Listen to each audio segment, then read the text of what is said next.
My name is Dave Schulke, and I'm Jim Schulke. We are the Twin Home Experts. To descale everything out. Let's go ahead.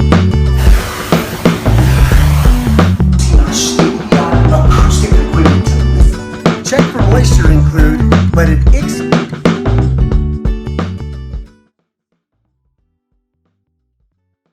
Hello folks, Jim here with the Twin Home Experts. Today we're going to go over how to fix a copper water main underground. The first thing you want to do is you want to locate exactly where the leak is. For the purpose of this video, we went ahead and exposed it here. I'll show you where the leak is, what's occurring. You can see that right there. So you see the shiny portion of the copper? We actually went ahead and cleaned it in preparation of our cuts. That's the very first step, is you got to prep the copper pipe, get rid of all of that debris that's on there, because solder is not going to stick and solder the actual joints there. So we're going to go ahead and show you. So the next step in cutting it is using a Sawzall. Here at the Twin Home Experts, we like the battery operated, especially when you're dealing with the water. We've got a metal Sawzall blade that's specifically designed to cut copper. So we've already cut one section here where the leak was, and we're going to go ahead and finish cutting this other end in preparation of soldering our 1-inch couplings. Go ahead.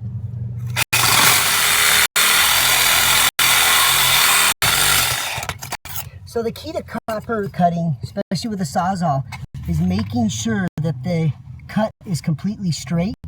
And as you can see here, our technician did a fine job with the actual cut. So now we're going to go ahead and now clean some more copper. Go ahead and lift that 1-inch or the 1/2 inch away.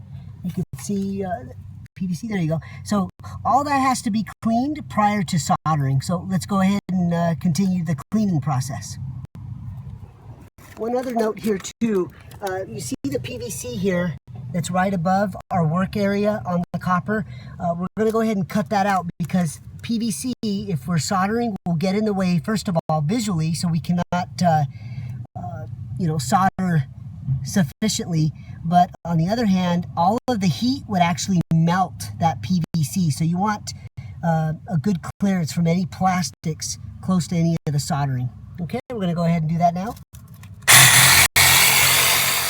All right, so now that we've prepped the pipe, cut the pipe, sand clean, we're ready now to actually solder and make the connection. So a few items that you're going to need is for sure a tape measure. In this case, you're going to need 1-inch pipe.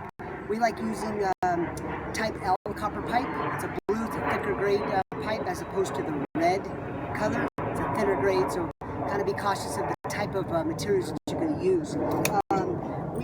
This is the most critical step here, and that's the slip couplings. You don't want to get the couplings that have the stoppers in the middle, because when you're working inside of a trench like this, very difficult to work in, because you want to be able to take the copper pipe, slide it.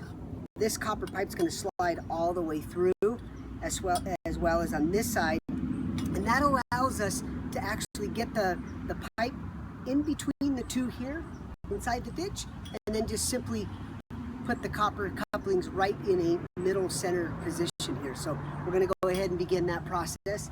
Obviously, you're going to need some solder. Sandcloth is always a must. And then deburring a pipe, you're going to use a reamer. Anytime you make cuts, you want to take the pipe and deburr it. You want a very, very clean surface in there. It creates a much better flow, and it's up to code. So we're going to go ahead and take that next step in the soldering process. So in this case here, we want to measure end to end there, and then we'll take a little bit off just to give us a little bit of breathing room in between the two couplings. All right, so now we have the two couplings on the 1-inch pipe. They're slip couplings.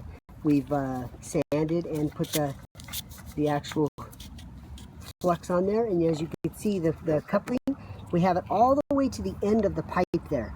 So now that's going to be ready to be inserted inside here.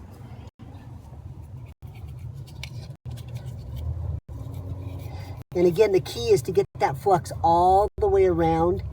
And one extra additional note that I want to provide here, which is very, very important, is you got to make sure that all of the water is completely out of the water line. If you are fighting water, go ahead and disconnect the unions off the water meter and release all of the water that's remaining inside the line. When it comes to soldering, it's really important to keep the pipe and the fitting. We always like to start at the very bottom